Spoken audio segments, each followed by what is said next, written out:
the gap isn't a void. It's a runway. I would say if you're trying to start something, involve your kids in the journey. Let them see you building. I think you will learn more about your own capacity in 1 year of entrepreneurship than in 10 years of corporate safety.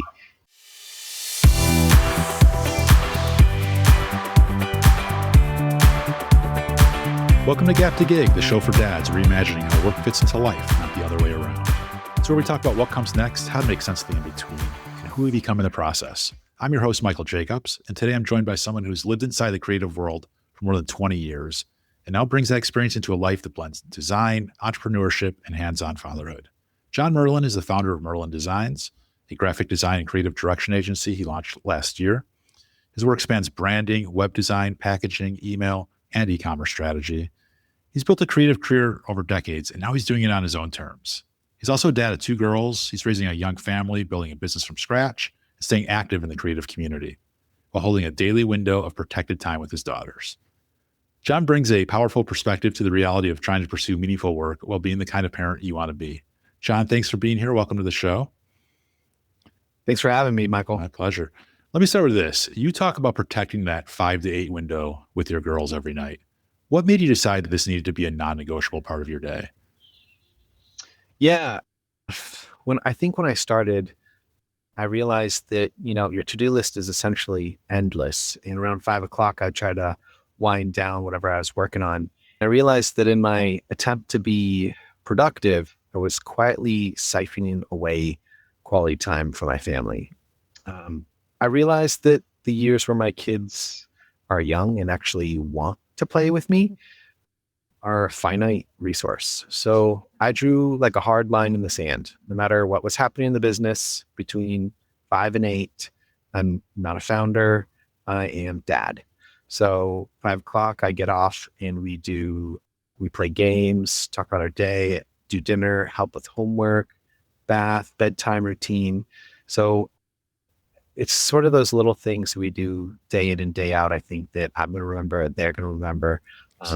So I've stopped taking those little times to finish up my tasks, and instead I'm a lot more strict about that time and being intentional. So I don't have regrets later. I love that. Especially, you mentioned this age where they still do want to hang out with you.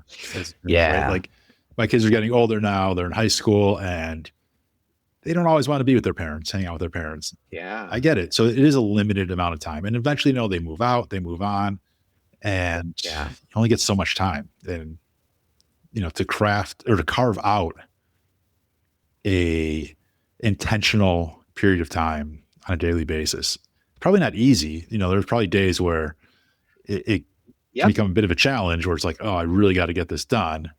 But can I pause for a little bit and come back to it after they're done? Or is it something that just has to get done? And that's typically what happens. I usually get on after they're in bed around 8 and finish up those tasks. And sure, it's a little bit harder, like picking up where I left off and trying to remember what headspace I was in and all of that. But I don't think I'm going to regret spending that quality time with my kids. Absolutely. Couldn't agree with you more. So you have more than 20 years of experience in design and creative direction. When you look back at that time, what moments or lessons shaped the designer you became before you ever launched your own agency? One of the things that helped me the most was I learned from a mentor who was not a designer per se, but my boss at the mortgage agency that I worked at. He was brilliant at, he would call it reading the tea leaves. But he really taught me about the people aspect of work. And he had such a great way to just sort of be able to read the room. Like I always thought about it like he was playing chess in his mind. He always was thinking a couple steps ahead. And so he really just decided, that it's from that I learned it's not about just doing good work. It's not about just the design. It's about how you talk about it. It's how you present it, the timing, choosing when to present those ideas or things like that. And so it was really from him that I learned more of the strategic approach and more the approach of how to, business works with relationships and people. And so I really learned that part from him. I went to school to learn design, but I think it was that part that was really key in helping me succeed. And I imagine that what you learned there, that the relationship aspect of it, the human element of your work also translates at home too, right? Like there's a parallel between your design work and kind of how you approach that and your role as a father, as a partner. Yeah. That's true. It does translate very well. And I think last year, at the beginning of the year, is when I was really starting my business. And I think there's so many parallels between what I was going with through starting a new company to what my 4-year-old daughter was going with starting her first year of TK. And, she was trying something new and had to learn how to get along with others and listen to the teacher. And it was quite the emotional journey for her. And I would read her at night these little kid books about how to deal with your emotions. And some nights I was like literally taking pictures of the pages, the way that they kind of broke down how to recognize your emotions and process your emotions. And those were things that I was going through as well. Started a new business. I've been a designer for over 20 years, but a business owner really for only, months at that point. And so I learned a lot of things. I always joke that you have to be bad at something before you can be good. So I learned a lot of things, the hard way and made little mistakes and figured out how to continue to improve. But it was kind of cool, the parallel journey that while I was in this unknown world, navigating my feelings with that, I got to help my daughter navigate her emotions in her unknown realm as well. Absolutely. It's amazing how many dads I talk to where they might not realize it in the moment, but when they look back, it's like, yes, I was going through something similar as my kids are going through at the same time. Like maybe I went back to school and we were doing homework together, or in your case, it was like learning to handle something new and dealing with the emotions behind that. Again, there's that parallel between what you do for work that means something to you and what you're doing at home. And I just find that very interesting. There's probably a lot more to be mined from that, of like, what can I learn from, what I'm doing at work? Can I bring some of that home, and vice versa? Can I take what I'm doing at home, bring that to work? So I want to talk about your work, the work itself that you do. Your portfolio spans branding, packaging, email, and web. How did you decide what your agency would offer and what you'd leave behind? Yeah, that's an interesting question. I think for me, what helped me figure out my offer is it's been an evolution kind of based off of listening. I realized that my sweet spot is helping, small businesses look as professional as they actually are. And I think that requires 3 core pillars: branding, a website, and email marketing. And I lean into those because that's where I can guarantee results. If a client needs complex meta ads or PR, I know plenty of people who are great at those things. So instead of saying yes to everything and sort of figuring it out, I've really tried to hone in on where I can excel and where I can really promise them results and focus on those areas. So I'd rather be an expert at a few things than average at everything, I guess. Yeah, absolutely. I think I've been the same way in my entrepreneurial life, of leverage the expertise around you so that you can focus on what you're best at and what is most interesting. And you can, your offer then is a lot more impactful because you are taking the best of what everybody can provide, including what you can do, instead of, like you said, just kind of doing things on average. Right. Yeah. And I think I've gained a lot of respect from the people that I talk to that way. I think, initially I was a little scared of giving them a no, but I think they respect you more for that no, that you're trusting, that you're really doing what's best for their business and you're not just taking their money just to take it, but instead saying, I'm not the perfect person for that. that role, but I know someone who is. And so I think that builds a lot of trust with the relationship. Absolutely. Absolutely. So you left the structure of working for others, and there's just many dads that I've talked to that have gone from working for others to starting their own thing. And in one sense, it feels freeing because you now are in control of your day.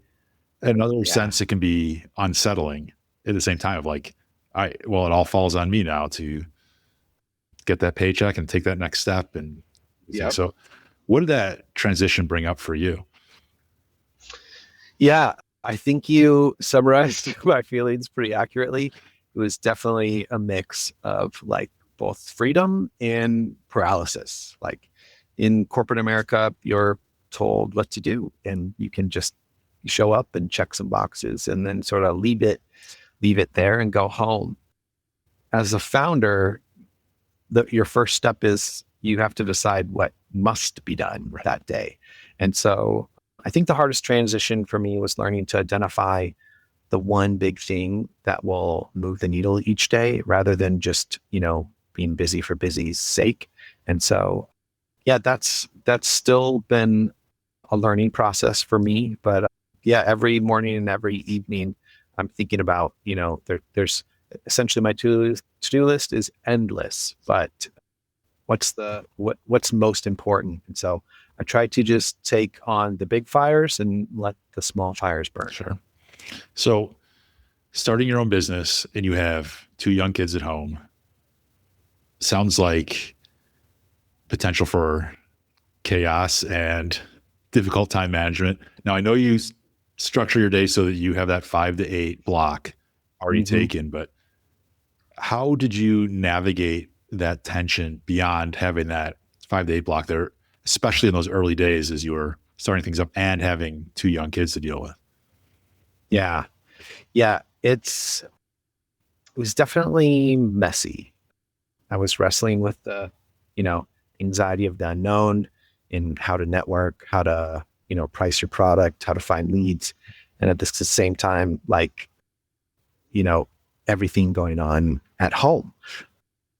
So I stopped trying to have everything be perfect. So sometimes it's okay, for the house to be a little bit messier or for you to respond to that email a little bit later than you would like. You can't do everything. So I think it's really picking and choosing your battles and knowing that some areas are going to lag behind and really, really finding peace with that, instead of stressing that, the house is a disaster or the dishes aren't done or things like that. It's really deciding, what's most important in the moment. And it's okay to let things go for a time or a season and get to them later. So I've stopped trying to, like multitask or get everything done or have everything be perfect. That just sort of stressed me out. So I try to find a balance of finding time for, deep work, and that will often happen. Like that really deep focus time will happen like when the kids are asleep for a nap time or when they're off at an activity, or even that 8 p.m. to sort of midnight window is sort of where I get my deep focus for work done. And then the rest of the day can be sort of flexible around meetings, but then also spending time with the kids. Absolutely. I love how you pursue peace instead of perfection, right? Like, Yeah. it's impossible you can't be perfect. Nobody's perfect, right? But you're just trying to keep taking a step forward and do that in a way that brings you peace in the moment, because otherwise chaos reigns and it's very difficult to balance. What do I do next? And very easy to get overwhelmed. So I really like how you frame that as it's okay that not everything's perfect. It's like, this is real life and it's okay. And as long as you keep moving forward and keep pursuing your goals and your dreams, you're on the right path. Right. Right. And I mean, we're obviously always, I think we're teaching our children more from our actions than we are from our words. And so they really notice if if the messes in the house or the other things are starting to get to you and bother you, they're going to see that tension in you, that frustration and that anger. And so really I noticed that, there's not much I can do to change that. The only thing I can do is change myself. And so really coming to it, like you said, with peace with those things and just being present and calm and in the moment with them, I think really helps them do the same. Right. Yeah, I couldn't agree with you more. I think that kids model the behavior that they see. That's how they experience things of like, okay, I see how my parents are reacting in this particular situation. That must be the way that I'm supposed to react in that situation. Right. If you model a peaceful reaction, more than likely you can expect them to have a peaceful reaction. Not always. Eventually. It takes time, but you'd think that over time, if you continuously model the behaviors that you want to see, that you would expect that more likely than not, they're going to pick up on how you react, and they'll be like, that is probably the way to do it. Whereas if you become very reactive and lose your cool, and they might find that to be acceptable. They're just like, that's the way the world works, and that's how I'm going to be also. And that puts a lot of pressure on you as a father of like, okay, I need to react well. But again, you're not going to be perfect. So then when you do make those mistakes, when you do perhaps overreact, it's how do you address those? How do you show them to model them for your kids going forward so they know that, okay, that one time was maybe not the right way to approach it. Here's an alternative. And I strongly believe that my kids learn more from my mistakes than from when I'm being perfect.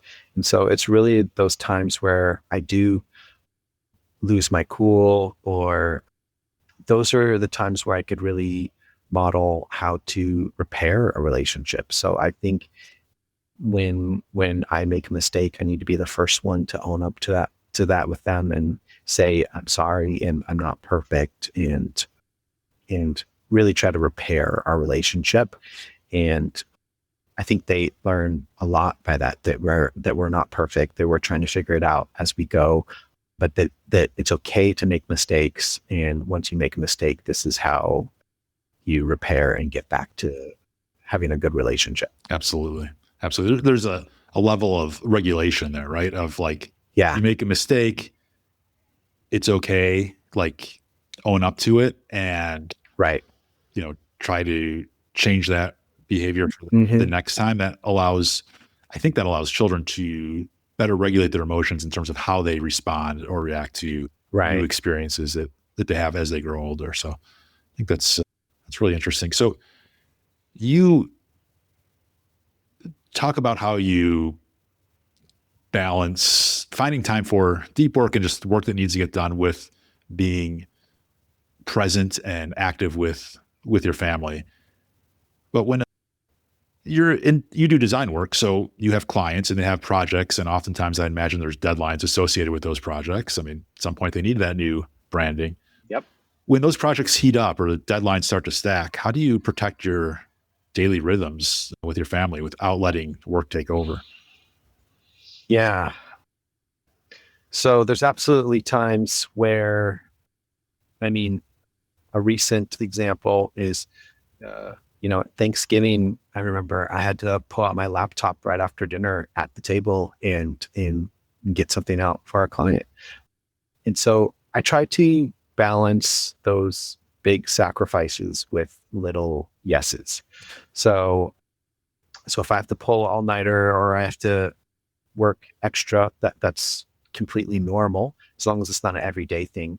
That's just the reality of ownership. Sometimes you need to step up into those moments and be there for your clients. But I try to counter that by saying yes to the small things during the day. So my 2-year-old comes and asks me if I could read them a book for 10 minutes or play Barbies for a Zoom call.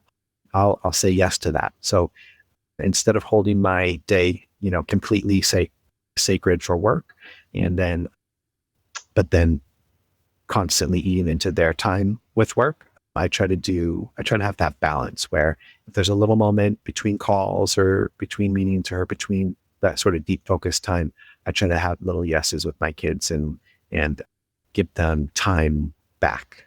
So I want them to know that while work is important, that they're never competing for my love. That's amazing. That's such a clever way to add time to your day, right? Of like, okay, I Yeah. do have this little pocket here between Zoom meetings or between Hmm. submitting this project and this next call I have. 15 minutes, I'll go read a book with my kids or play Yeah. with their Barbie dolls, like whatever it may be. It's like you're Hmm. taking you're creating time for them Right. when typically that time is blocked off for work, right? Right. Now you've Yeah. added time to what's most important, right? Which is family Hmm. time. I Yeah. like how you find those little pockets. I think that's such a clever idea. Probably very underutilized by most of us dads. Yeah. I mean, that's one of I think the biggest gifts of being able to, work from home is finding those little tiny pockets of in between meetings where you'd check your email or do other tasks and instead just pouring that into your family. Absolutely. So, as a creative, do you notice your daughter's influencing your work at all? Like maybe the way you think about empathy or storytelling or communication? Yeah. Yeah. Absolutely. Like I think toddlers are the ultimate relentless client. They're always asking you why. Yeah. And I think it's made me a better marketer because if I can't explain a brand value proposition clearly enough for a child to understand, it's too complicated. So they've taught me that clarity always wins over cleverness. So they're relentless. Why? And you have to break down why the sky's blue into the basic building blocks for them. Right. It's really helped me tell a client story better as well. So Like the ideal focus group, right? Like, right, right. that's that's awesome. So your daughters influence you. Obviously, they've kind of helped you become a better designer, better entrepreneur, better business owner. I imagine they also have a lot to do with your purpose. What role does fatherhood play in your definition of success? Yeah, I would say that fatherhood is my number one startup. I knew as a young child that when people asked me what I wanted to be when I wanted to grow up, when I grew up, what I want to be when I grow up was I want to be a dad. And and I've been fortunate to be able to do that. And so my agency builds brands, but I think my parenting builds my true legacy. So if I succeed in business but fail at home, I've failed. They're my most important investment. So I think I've learned so much from being a father, from learning from my kids, learning how to, be silly and play, learning how to answer their relentless questions, learning how to be, patient or navigate their tantrums. I strongly believe that I'm learning just as much from them as they're learning from me. So, but at the end of the day, you know, I'm going to be hopefully retired one day and the business will be, behind me. The business isn't my legacy. My family and my kids are my legacy. And so I'm trying to keep that in perspective that even though work is what, pays the bills and it's something that I'm incredibly passionate about and enjoy, that my kids are number one. I could not be nodding along harder. Like Right. I could not agree with you more. It's to me, legacy is about what my family gets from me, not financially, but like, do I provide them with the opportunities, the knowledge, the introductions to so they can lead fulfilling lives and they can help positively impact others? To me, that's way more important than any P&L statement. It's more important than anything I could possibly do for work. It comes down to the human element, like we sort of touched on earlier. At the end of the day, like we want to do better for ourselves and our family and ultimately for those in this world. Like I can't, I only have so much influence in my life and only so much time with so many people. And so I'm not going to save the world. I know that. I'm not going to solve cancer. I'm not going to do these big things, but maybe I can leave a positive impact on somebody so they can live a little bit better of a life. And the way where that starts is with my family, right? It's with my kids, with my Right. spouse, with my friends that I'm closest with. Like, can I do a little bit more for them so that they can do a little bit more for others?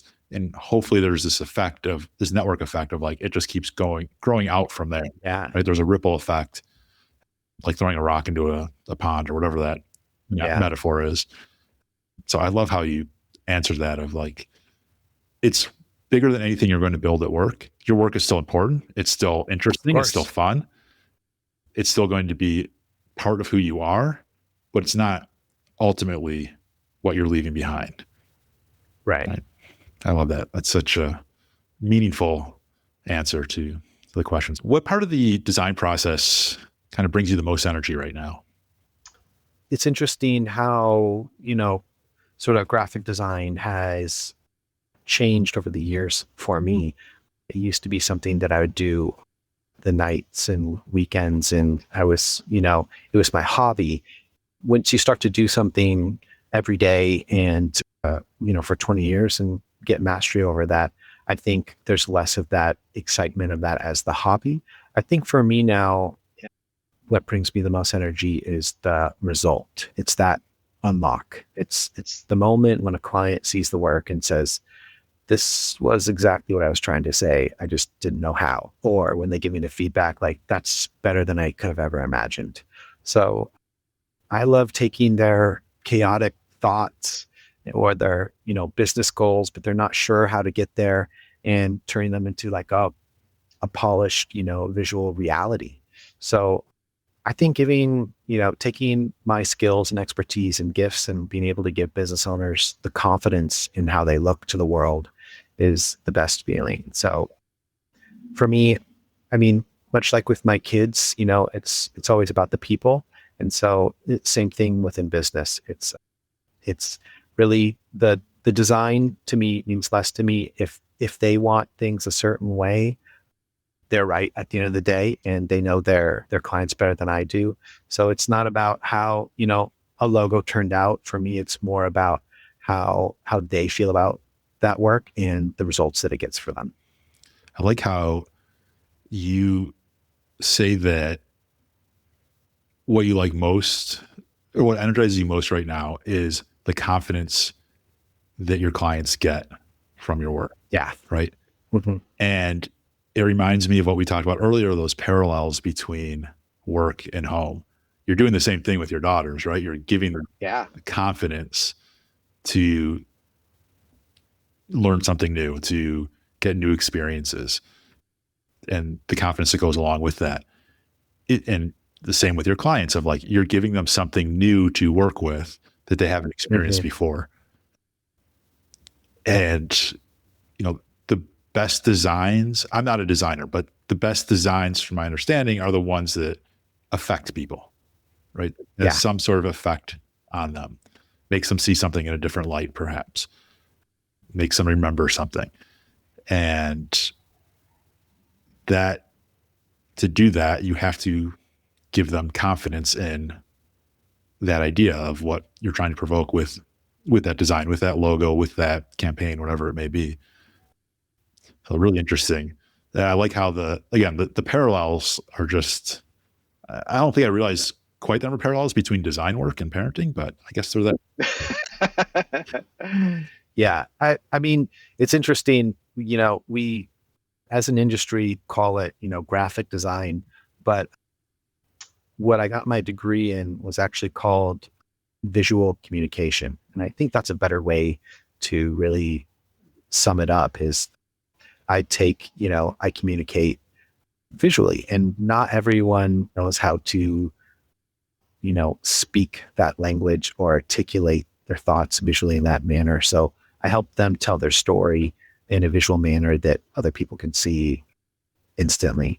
And so a lot of them are I work with brilliant people who are experts in their field. So I'm just really trying to them amplify their message that they might not know how to tell visually. Absolutely. So how do you then choose which clients or projects to take on? Especially when you want to do work that's meaningful to you, but you also don't want to Hmm. sacrifice time with your kids. Right. Yeah. I think working in the agency world, I would I'd have like a dozen clients sort of at all times. And that roster would change throughout the years and go up and down. And I got to work in a lot of different industries. And really what that taught me is the why means more to me than I initially thought. So I'm at the stage of my career that, we talked about legacy and the legacy I'm leaving in my kids. But when I tell my kids what I do for work, I want them to be, proud of that. So I look to work with the good guys. I focus on really mission driven companies, B Corps, nonprofits, companies that care more about leaving a positive impact on the world than just increasing shareholder value. So, like I really want to work with companies that give a damn. And so those are the type of stories I'm trying to amplify. I mentioned being a visual communicator. I think I have a superpower that I'm able to amplify, messages and get them across faster and quicker and clearer. And so I want to tell the stories that I feel like should be told and not just be a sleazy salesman to sell a product. Sure. Love that. So you've also told me that you stay active in the creative community. What role does that community play in kind of keeping you both inspired and grounded? Yeah. Yeah. I am on the board for the One Club for Creatives here in San Diego, and I volunteer monthly at Creative Mornings, which is a creative lecture series. And yeah, I'm at a lot of events each month, and I think the creative community really helps keep me humble and sharp. I believe that every person I meet knows something that I don't. There's something I could learn from them. So staying active in the community allows me to, learn new tools, lets me learn what's working for them, have those conversations of how people are solving the same problems. But it also allows me to be able to give back. So if I'm able to meet someone who's looking for someone and I can give them an introduction to someone in my network or again, I volunteer at Creative Morning, so spending my time to give back to the community, helping and helping other creatives, navigate their problems gives me as much fulfillment as landing a new client. So I think I think everything works based off of relationships, and relationships are built quicker and stronger when you give before you ask. So the community really allows me to, feed into others and learn from others. And it's been incredibly rewarding. That's awesome. So for the dad who loves creative work, but feels kind of unsure about starting something of his own while also raising a family, what would you tell him? Yeah, I would say that, the gap isn't a void. It's a runway. I would say if you're trying to start something, you know, involve your kids in the journey. Let them see you building. I think you will learn more about your own capacity in 1 year of entrepreneurship than in 10 years of corporate safety. And I think it's important, like we mentioned before, for them to see you try new things and fail and get back up again. And they'll learn, how, like I always tell my kids, I say, oh, wow, they're really good at that. How do you think that they got good at that? And they always kind of roll their eyes and say, practice. So, like, let them see you practice and get better at something and work hard. And so, yeah, I think, I think it's definitely been a challenge for me. But I think grown more in the last year than I have in like the past 10 combined, like easily. So I think, and I would say that even when you start a family and you're a new parent, I think you're no longer comfortable. And I think once you remove comfort from the equation, that's where real growth happens. So I would really encourage people to, give it a shot and don't wait. Just start now. I'd wish I started, earlier, because I would be a lot further ahead than where I am. So it feels like I'm drinking from a fire hose some days, but I've never, when I look back, I've never been prouder, I think, of the man I am today from making that decision. That's awesome. I like how you brought up that demonstrating practice is not only does it help you to practice or to start doing the thing, to start your business, it's also demonstrating a behavior for your children and hopefully providing inspiration, right, for your children. And you also said something else that really jumped out at me, that the gap is also a runway, right? It's a total reframe of like, all right, how do I get from 0 to having my own business? You can look at it as a challenge or an opportunity, right? And it is a challenge, but also an opportunity. It's always a challenge, but it's also an opportunity, right? That's the runway. Like you have this runway, this path to take off, then go from nothing to a real business. And what you do with that is up to you. And I like how you point that out. All right, one more question before we get into the speed round. What's one skill or mindset shift that helped you the most when balancing design work, client needs, and family life? Yeah.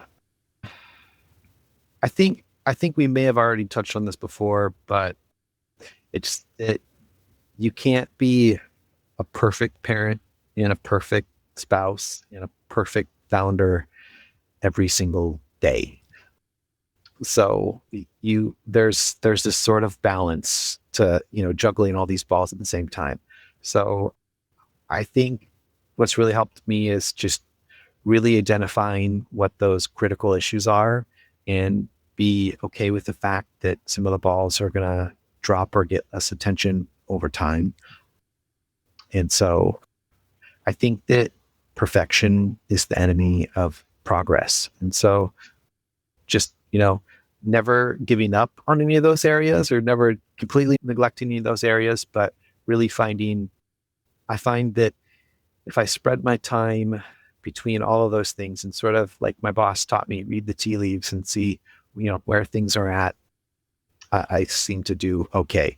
When I was trying to do perfect in all three of those areas, I burnt out so fast and really couldn't do anything for any of those categories. So I think, especially as a designer and an artist, where we're always striving for perfection, it's really letting go of that and, using the 80-20 rule. I think they say that like you can get 80% of the way there with like 20% of the effort, or finding those areas where what little things that you can do that you get a lot of results from. Absolutely.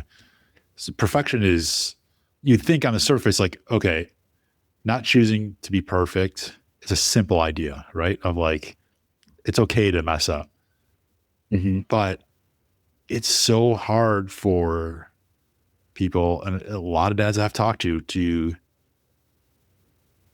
admit like, okay, I don't have to be perfect, right? Yeah. You can be competitive. You can want a challenge.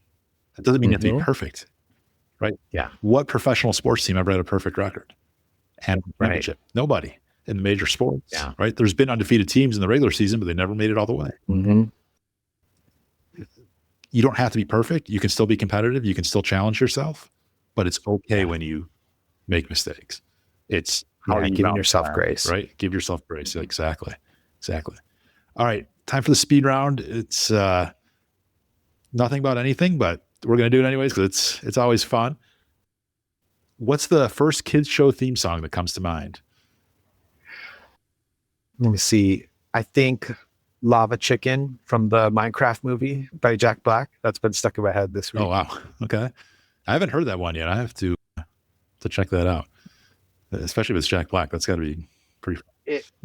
I think it made the Billboard charts and set a record for like the shortest song to hit on the Billboard charts. Is it going to get stuck in my head when I listen to it, though?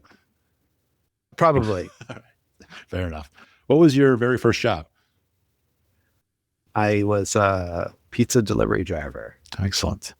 Would you rather spend 24 hours with a toddler-sized T-Rex or a T-Rex-sized toddler? Oh, man.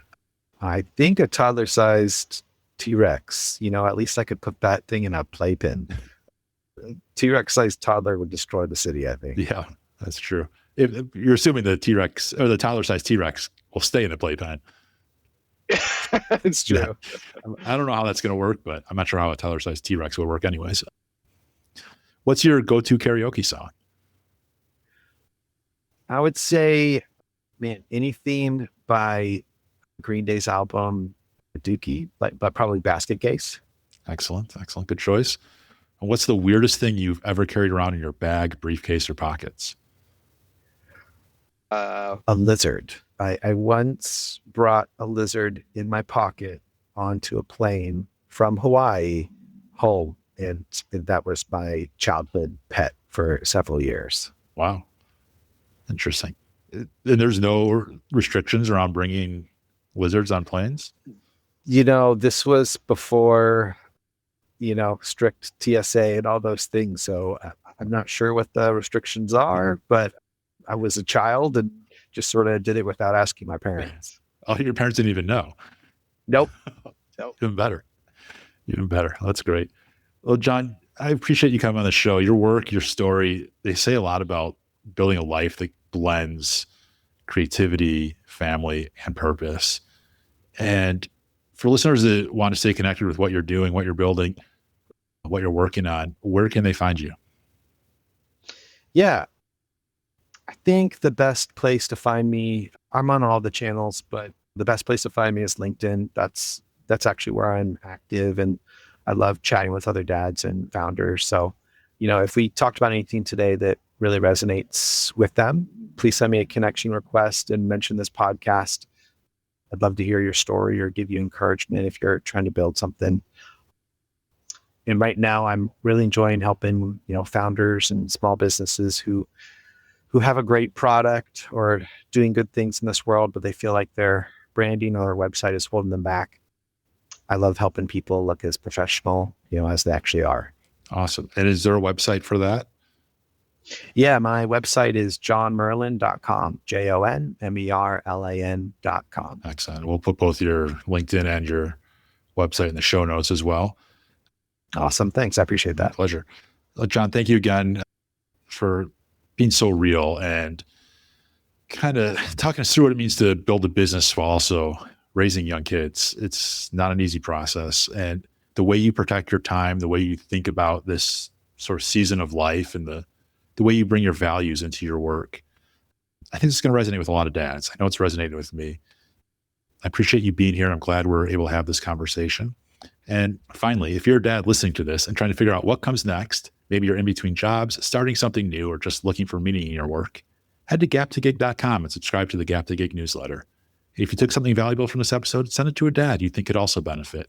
Until next time, I'm Michael Jacobs, and this is Gap to Gig, where we're building work that fits your life, not the other way around.